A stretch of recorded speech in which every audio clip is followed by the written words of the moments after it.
I get asked a lot of times, have you ever done a net listing? The answer is yes, I have.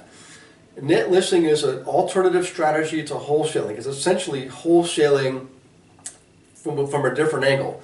It involves brokers. You've got to be a licensee to do a net listing. Net listings are not allowed in all states or provinces. In fact, I know they are in Texas and Pennsylvania, but they're not in Virginia, for example, okay? What a net listing is this, okay? Let's just kind of draw this out. Let's go back to the original example, basic wholesaling, wholesaling 101, okay? So let's say you have a seller who needs to or wants to sell, and there's like they really need to want to sell, and they really don't care so much about, they want to make money, but the making money is secondary to actually selling the property, okay?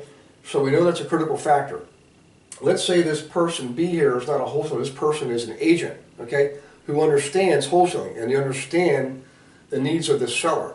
Well, what you can do is this.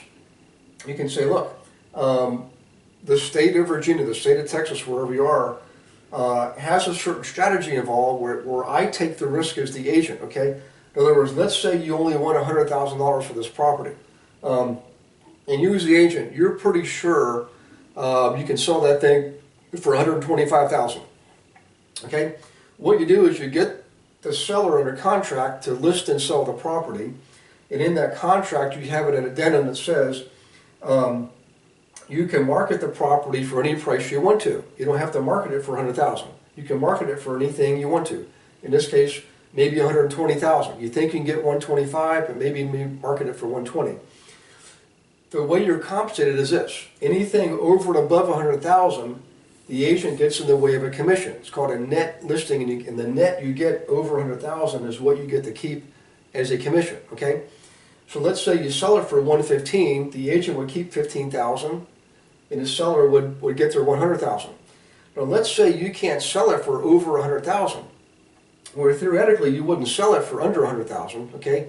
But the bottom line is, let's say you sell it for $100,000 at $1. The commission to the agent will be exactly $1. Okay, so the agent is assuming some of the risk here, and they're giving more certainty to the seller that they're going to get $100,000. Okay, and this person, just the end user buyer, still gets a good deal, right?